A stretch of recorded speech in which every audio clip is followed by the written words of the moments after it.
Hello BookTube. This is my newest video for the Future History Project. I got behind on not reading the stories, but on doing videos for the stories. Number one, I suck at synopsizing books. Number two, I am terrible at discussing the details of books. I do mean terrible at it, unless I'm talking to someone else and I can balance my ideas off like a call or a Zoom chat or a live video or something like that would be awesome. And I think we're going to do that eventually. And I'm excited about that. So that will give me more of a chance to discuss the actual stories and the actual meat of the book. But what I want to talk about today is an idea behind these last 6 stories that I've read. I've read 6 of the Calvin or Susan Calvin stories. Oh my God, I've enjoyed the hell out of them. Every one of them I've loved, but especially the very last one that I will talk about.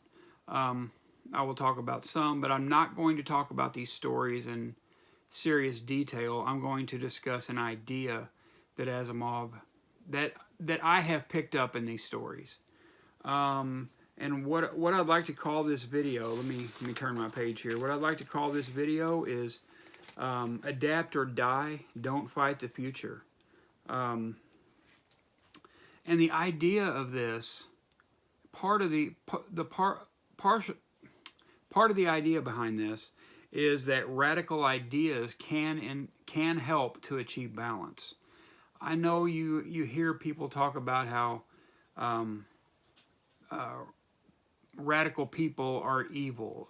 Radicalism is wrong. But there are a lot of these people that are radical on the other side who are talking against radical ideas. These people are radical in the other direction. And that is something that actually sickens me, is to hear someone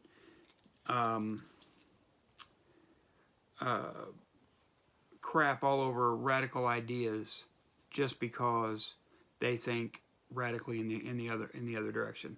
That just really bothers me. In the first story, what we got was the first Susan Calvin story. What we got was this lady whose husband thought it a good idea to get her a robot housekeeper / cook, sort of a male robot maid in a way. I mean, I hate to use that word, but I don't know how else to put it.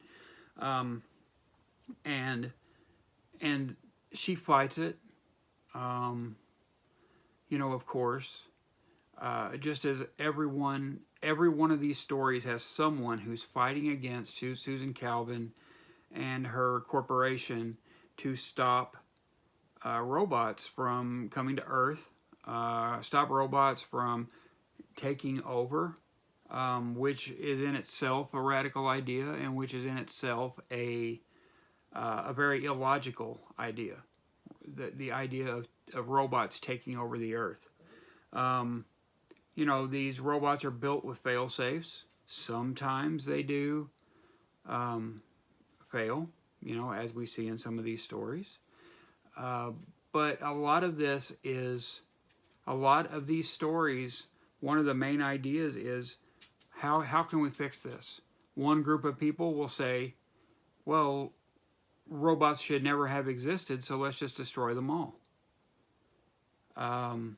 There is another group of people that say, well, we should let robots take over if that is the way of the future. Now, what does that do? When you think about those two radical ideas, what does that do? Does that create balance in the middle? It can. It doesn't do it inherently. It doesn't do it until there is a group of people who can see both sides. Now, but here is the question. Are these radical ideas necessary? Well, the way we have to think about it as humans is that these radical ideas are going to happen, and there is nothing we can do about it. So if there is radicalism on the right, There is going to be radicalism on the left. And you're going to have the people in the middle who, in some cases, are not creating anything but loneliness for themselves. And in many cases are not creating anything but loneliness for themselves. Because you cannot always compromise.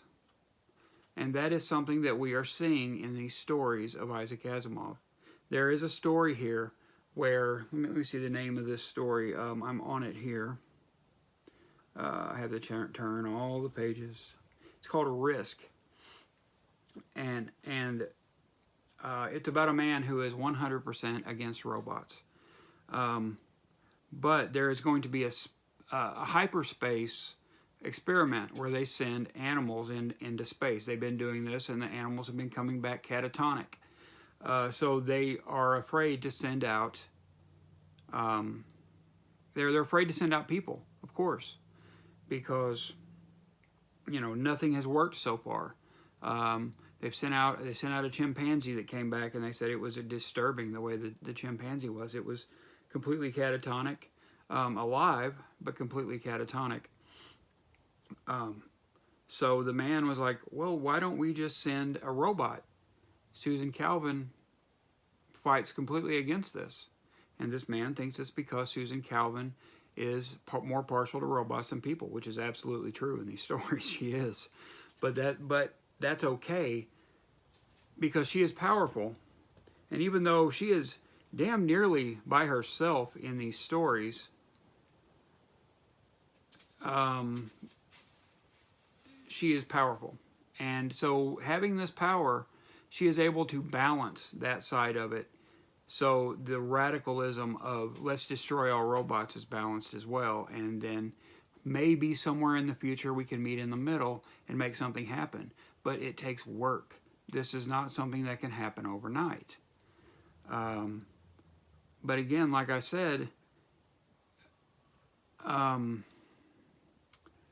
compromise cannot be achieved until the sides are explored.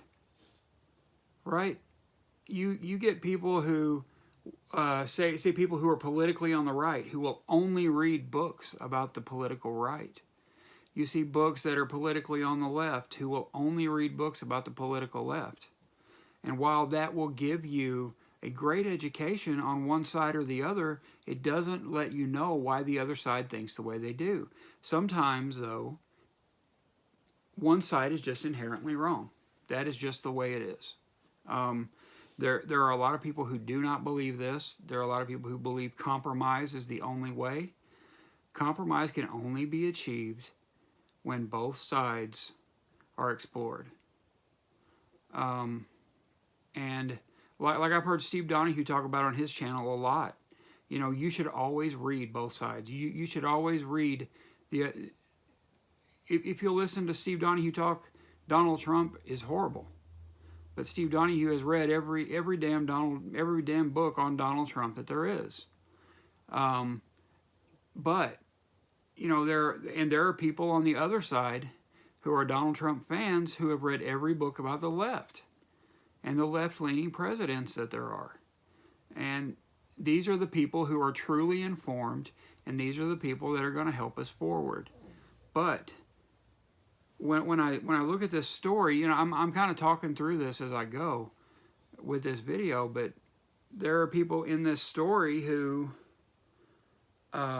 like Susan Calvin, who is completely uncompromising. She will not compromise, but at the same time, she is intelligent enough to know when she should drop her guard, because she understands both sides of the situation and both sides of the story. She's intelligent enough, she's informed and educated enough to have done that. Now, there is another issue involved, or another subject, and another idea that Asimov explores in some of these stories. It's about taking new ideas to places that do not exist. And Isaac Asimov, of course, was a humanist, an atheist, and he believed that, to think of robots spiritually or religiously was ridiculous. And I would completely agree. If we were having robot wars about, whether they should live on Earth or whether they should be here at all, religion should never come into that. That is not a religious question. That is not a spiritual question. That is a question about the safety of the safety of the Earth, and that should be the only thing that is discussed. Is this destroying our planet? Is this destroying our environment? Is this destroying whatever planet that they are built on? As in these stories, which they are never built on Earth, because they are not allowed on Earth except in very, very limited places with limited freedom. And I totally agree with that. I think that this should never be a religious question at all, or a spiritual question, because it is not a question about spirit. I've heard people talk about the tablets. Look at this tablet right here, and they talk about how this has no soul, how they cannot stand to read a book on a device because the device has no soul. Let me ask you this. Here's the same book. Does this have a soul? This is made of paper. This is got a bookmark with a tassel on it. Sure, some people like the more they're more tactile people. They like the feel of this. But it is not because it has a spirit or a soul. It is because this book is what they were raised with. And it's going to be the same with this in 20 years. More people are going to be using this than this. And again, what I wanted to call this was don't fight the future. There is something to be said about the way something feels.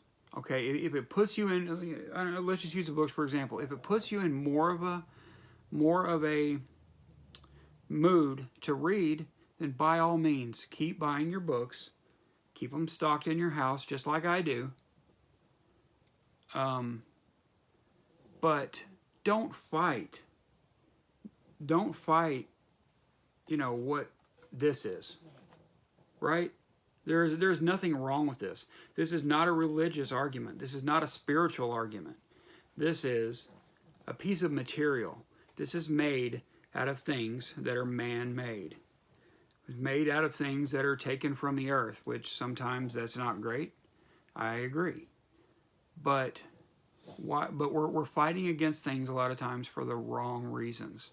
And Isaac Asimov explores this in these stories. These stories are extremely important. Science fiction is as important a fictional genre as there is.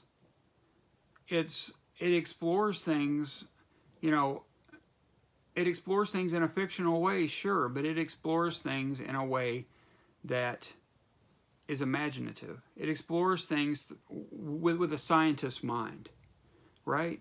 And again, nothing wrong with that. Most of the time it's explored in a completely non-religious, non-spiritual way. While that is, and again, while that's important, that is not the only way to see things. I'm not saying that. There are people who consider themselves spiritual people, and I have nothing against that. I think that's wonderful. Think of yourself as a spiritual being. Great. But know why you do it. Not just because you think it's right or because your mom and dad told you that that's the way it was. But think about it in a way as to this is what I've done. This is how I've looked at it in my way. If it make sure it's a personal feeling and a personal exploration of self, and that it is a spiritual exploration. if that's how you want to look at it, then wonderful.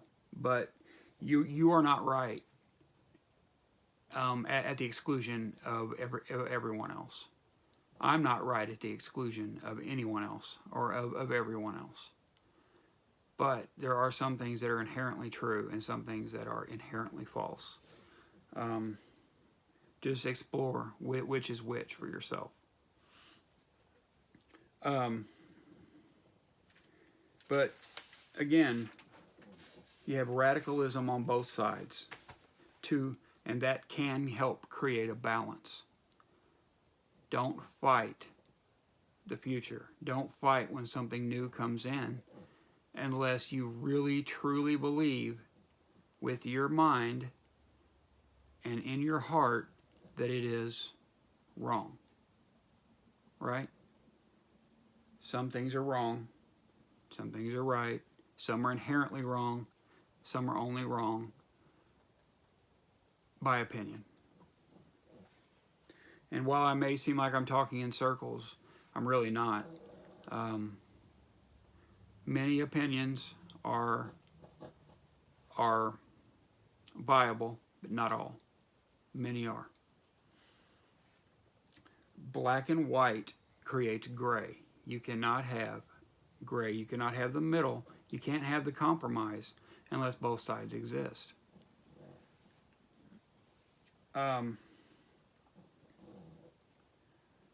And the fight against the future, what I wrote was a fight against the future has become radicalized. We don't need to go back to the Victorian times to have good literature. We do not need to go back to Victorian times to create books in a different way.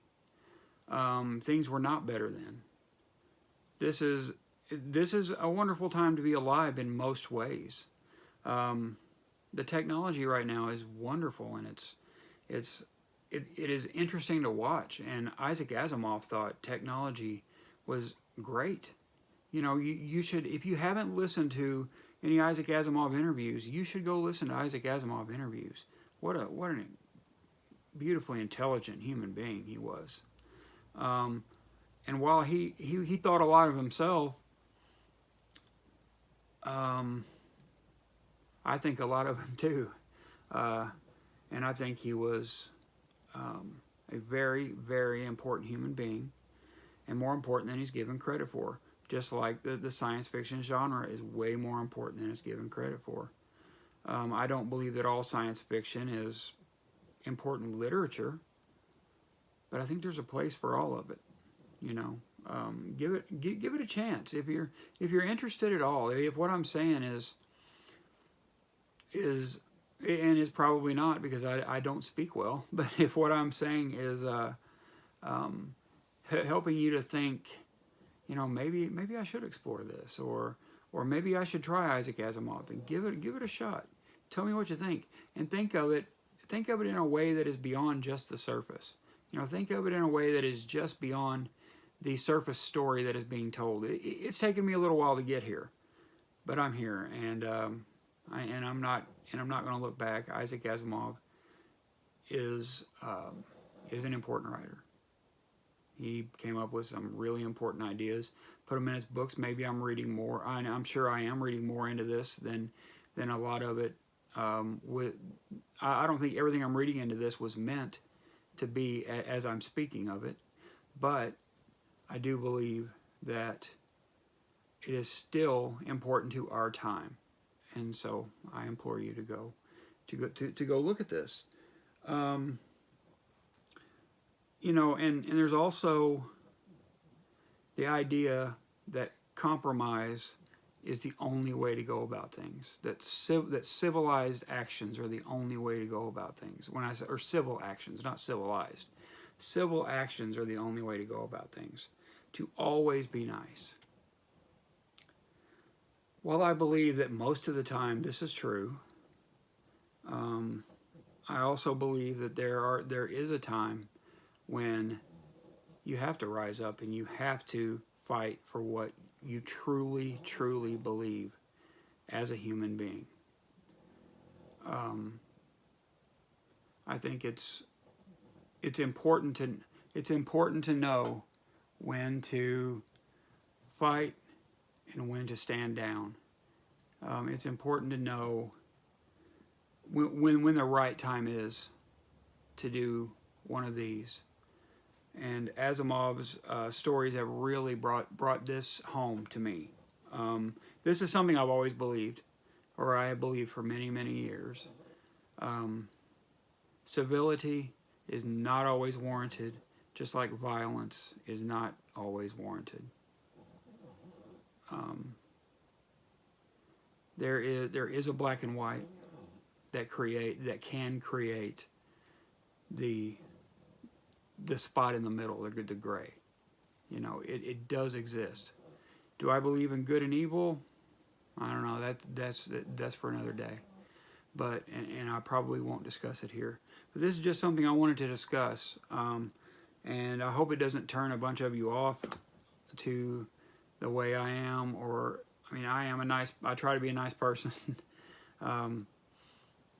and while I am thought of someone who can be aggressive about the way I talk about books and stuff like that, I don't ever mean anything seriously bad by it. I'm making a joke most of the time, and I can exist in the middle, you know, in a lot of things. But yeah, this is just something I wanted to talk about. Something I thought was important to talk about, especially with these Isaac Asimov books. Go explore it. I mean, there is a lot to be said in here about radicalism and whether it's right or wrong. You know, I don't think it's inherently wrong, like a lot of people will tell you. I think radicalism is necessary, but it's living life to learn when to be radical. It's living a life to learn when to be compromising, and these are explored very well in these books. So, yeah, go read these. I had a great time with them.